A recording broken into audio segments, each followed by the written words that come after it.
Dalam sebuah lingkungan itu, makhluk hidup itu berinteraksi antara satu dengan yang lain.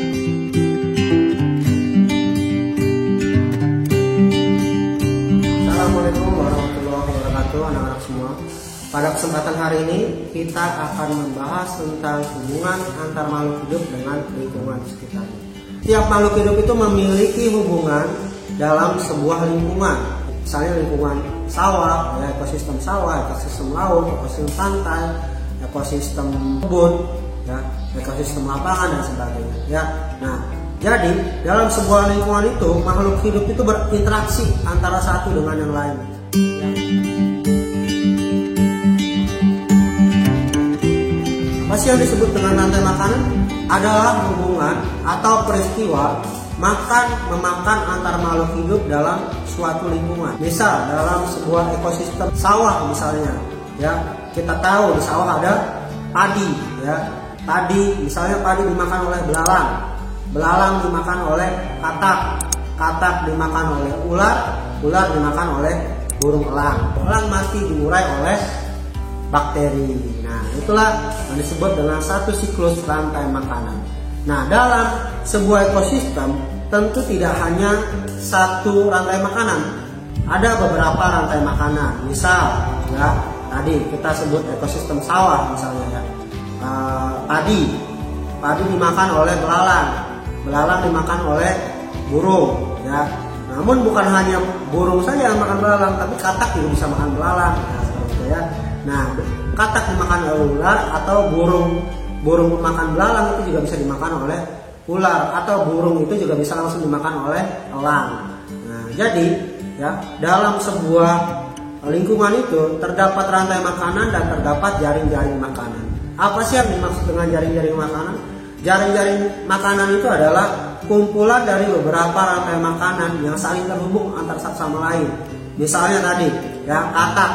Ya, katak itu bisa dimakan oleh ular langsung, ya, bisa dimakan oleh ular, bisa dimakan oleh burung elang, atau tadi belalang bisa dimakan oleh katak, bisa dimakan oleh burung.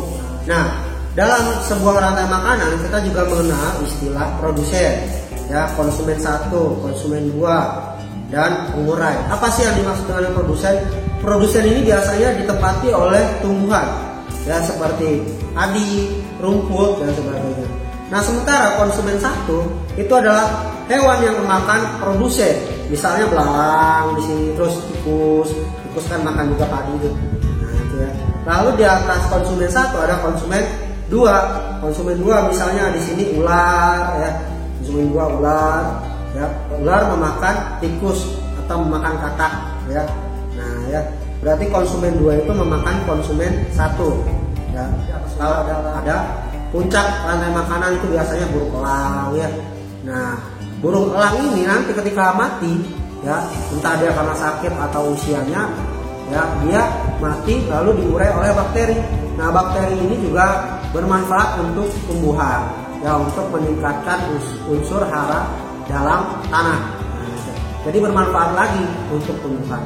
Nah, itu dia pembahasan kita tentang rantai makanan dan jaring-jaring makanan. Selanjutnya ada 4 hubungan, ya, atau ada 4 istilah dalam simbiosis ini. Yang pertama simbiosis mutualisme, yang kedua adalah simbiosis parasitisme, yang ketiga adalah simbiosis komensalisme, yang keempat adalah simbiosis amensalisme.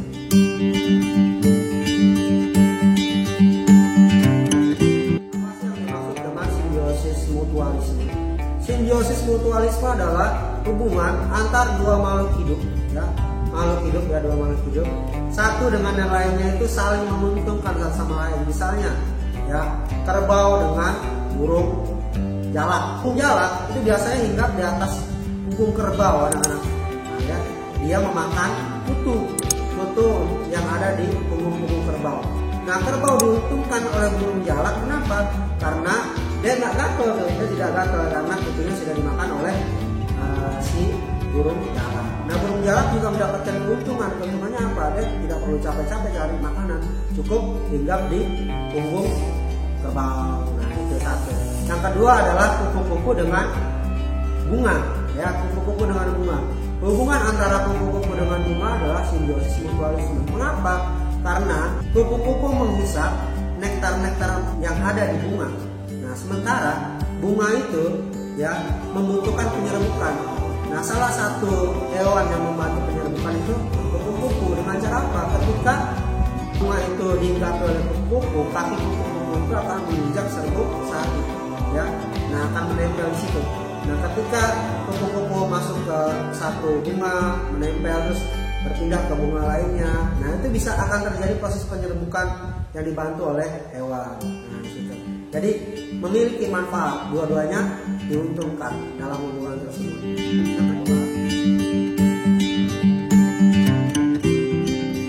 Yang kedua adalah simbiosis parasitisme. Apa sih yang dimaksud dengan simbiosis parasitisme? Simbiosis parasitisme adalah hubungan antara dua makhluk hidup, yang satu ya merasa dirugikan, yang satu diuntungkan. Nah, ini ya hubungan parasitisme. Jadi kalau ketika ada satu diuntungkan, satu dirugikan, itu bisa disebut parasit.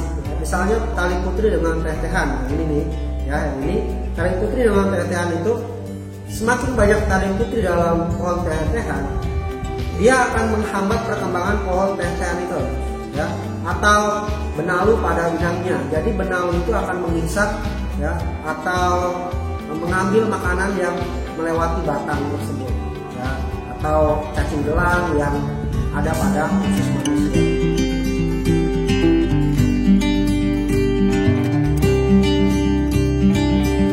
Ketiga adalah simbiosis komensalisme.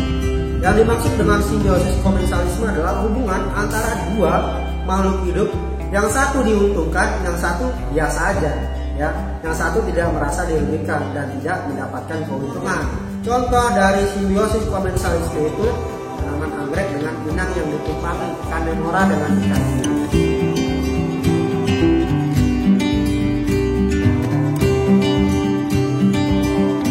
Yang terakhir adalah simbiosis amensalisme. Simbiosis amensalisme adalah hubungan antara dua makhluk hidup, yang satu dirugikan, yang satu tidak dirugikan dan juga tidak diuntungkan. Nah, itu contohnya adalah tanaman eukaliptus dengan tanaman-tanaman yang ada di sekitarnya. Nah, itulah dia anak-anak semua pembahasan kita tentang hubungan makhluk hidup dengan lingkungan. Ya, jika ada yang kurang contoh-contohnya, kalian mau tambahkan contohnya, silakan tulis di kolom komentar, ya, apa aja yang disebut, apa aja contoh dari simbiosis mutualisme, simbiosis komensalisme, simbiosis parasitisme, simbiosis amensalisme. Semakin banyak ya contohnya kalian tulis di kolom komentar, maka akan saling membantu satu sama lain. Oke, demikian pembahasan kita. Jangan lupa like, subscribe, karena subscribe itu gratis.